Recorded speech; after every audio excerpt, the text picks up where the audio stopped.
Minsan bumabaligtad puso kasi po malakas po talaga si Hershey, nangangaladkad. Malakas po siya mag-pull. Ang sabi nila, hindi nga nila mailakad ng sabay, tig-isang kamay pa, tig-isang tao. Tindihan natin ngayon, isang daliri, dalawang aso. Pag umaalis kami, tahol ng tahol. Ito yung kasong aayusin natin ngayon, dalawang Siberian Husky.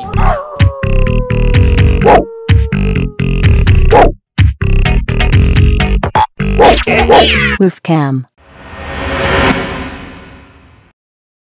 Hi, my name is Rachel. Ito po ang aking boyfriend. I'm DJ. First dog po namin to, si Kisses. Gift po siya ng boyfriend ko sa akin. Yung isa naman, si Hershey. Second dog namin. Makulit po kasi, opo. Gusto lagi ni Hershey, gusto lagi kulitin to si Kisses. Ngayon, lagi magrarambulan na sila. Ano po sikat siya sa FB Pinoy Dog Whisperer. Alam ko naman po kaya ni Sir Leslie. Tao po! Si Miss Rachel. Hi. Ikaw yung nasa Facebook na nag-message siya. Hi po. Maingay dun. Ito yung isang aso. Kisses po. Anong hinihila mo dyan? Yung sila niya yung pinagtatalian. Hindi po kami naalis lahat. Kailangan may kailangan po may dahil iwan. ito, ayaw magpaiwan mag-isa. Pag umaalis kami, kinukulit niya yung nanay ko. Tahol ng tahol. Yung tipong lalabasan si nanay sa labas. Tinatahulan niya. Gusto niya. Sama siya doon. Opo. Ganun po siya. Niya. Kasi pag wala kasi si Rachel talaga, lalo na yung si Kisses, marigalig-gilit. Wala nga kasi tahulan ako ng tahulan. Sanay kasi na laging kasama nito ni Rachel eh. Kaya pagka naalis siya, talagang text ako ng text niya, bumalik ka na, bumalik ka na. Tinatawagan po ko, umuwi ka na, umuwi ka na. Kaso mo dito, ingay, gulo-gulo. Ito yung kasong aayusin natin ngayon, dalawang Siberian Husky na known for pulling because they're sled dogs. Alam naman natin ng mga Siberian Huskies malalakas ang resistensya. Sila ay humihila ng mga sled sa snow for hours, for days. Kita mo, hila-hila niya yung bangko. Isa-isa namin sila nilalabas kasi pag nagkasama na sila, haharutin ni Hershey si Kisses. Minsan bumabaligtad puso kasi po malakas po talaga si Hershey. Hershey. Kailangan natin silang tulungan para hindi naman sila mahirapan sa paglalakad. Kasi pag sinimulan mo yung lakad nang magulo na sila, wala. Sigurado yung buong lakad mo magulo na.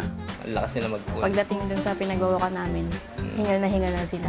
Kasi dito pa lang, sobrang Tapos lakas. yung kami namin na masakit na. Tandaan natin ang sinabi nila, itong dalawang asong to, hindi daw mailakad ng isang tao. At yung isang aso, pag nilalakad nila, kahit sino dun sa dalawa, kinakaladkad daw sila. Ngayon, papakita ko sa inyo kung paano ayusin ito. Kung papansinin nyo, mas maayos silang maglakad kasama ko. Ito, meron tayong dinaan ng pusa, hindi nila pinansin. Ito, tigilan natin itong pusang to. Sirang. Sirang. Sirang. And, ilulus ko yung tali. The moment na nagbigay siya ng tension doon sa pusa, konting correction, balik, loose ulit yung tali. Ngayon, iniiwasan niya na yung pusa.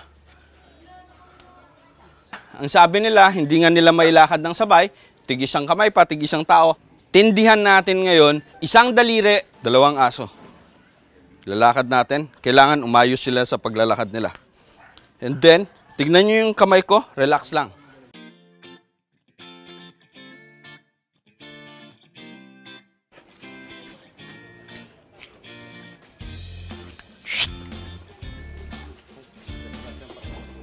Balik natin sa pusa.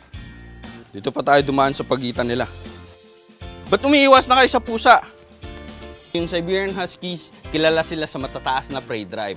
Pero ito, tinatanggal natin yung sobrang taas na prey drive. Ang ginagawa natin, kinokontrol natin ito. Ito yung pusa sa harap nita. Ito yung nakapatay ng pusa dati, ayaw niya nang tignan. Ito ngayon yung isang aso na makulit sa pusa, wala lang silang pakialam. So ganyan ang mag-control ng prey drive.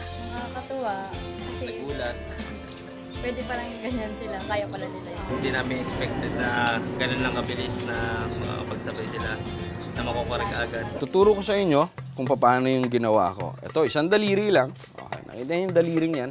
Lagay nyo dyan. Close. Short leash. Papansinin nyo yung mga kamay nyo. Okay. Yung mga kamay niya, kung papansinin mo, hindi pa naglalakad yung aso, hinihila niya na. So, anong gusto mong gawin ng aso? Ito yung aso na sasakal ako. Layuan na nga kita, ayaw ko sa'yo dahil nasasakal na siya. Mo lang ng diretso, lakad tayo ngayon. Huwag niyong tawagan, huwag niyong tignan. Huwag mong tignan ng aso mo. Tinitignan mo ng tinitignan yung aso mo. Ayan yung pusa. Good. Okay? Ngayon, pag humihila siya, hilahin mo lang mabilis. Tapos lakad. Okay? Yun. Hila. Okay? Stop. And then walk slowly. Yun. Kuha mo na. Good. Short. Okay, sama mo lang to. Okay. Lakad. Huwag mong tignan yung aso mo. Lakad. Good. Diba? Itaas mo yung mukha mo. Bakit kailangan mong tumingin doon? Pag tumingin doon, di nabangga ka na, di ba? Sanay ako sa kanila na sinasaway ko lagi. Hershey Kisses, gano'n. Kaya siguro nagiging mas makulit sila. Masarap ang pakiramdam? Kakaiba? First time? Sige, ikaw na mag-isa. Ikot ka. Okay, lakad. Diretso lang. Huwag kang tumingin sa pusa. Diretso lang. Good. Yan. Diretso lang. Ikot. Ikot lang. Huwag kang tumigil pag tumigil sila. Dahil pag tumigil sila, tumigil ka, tinuruan mo yung aso mo na tuwing titigil sila, titigil ka rin.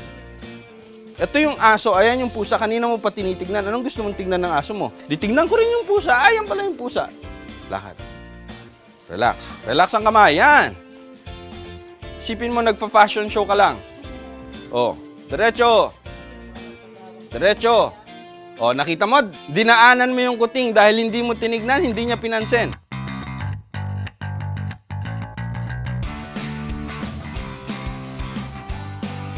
Sa walking pala, dapat hindi mo hihilahin yung tali nila kasi lalo silang masasakal, lalo silang magpupul. First time ko silang nailakad ng maayos, nang hindi nagpupul, nang hindi naghahabol ng pusa, nang hindi nagarambol. Masarap sa pakiramdam. Galing niya eh. Ang galing niya mag-train, madali niya napasunod yung dalawa. Alam niya yung mga diskarte, alam niya kung paano pasunurin agad yung aso. Ganun kasaglit na oras, talagang naturuan niya talaga yung mga aso, pati saka yung sa pusa. Gulo talaga ako kasi kung ako maglalabas yan, talagang masakmalin talaga ng aso yung pusa. Sa kanya eh, itinabi pa talaga eh. So, ang galing talaga. Salamat po. Galing mo, lupit, idol. You're the best, sir, Lester. Wolfcam.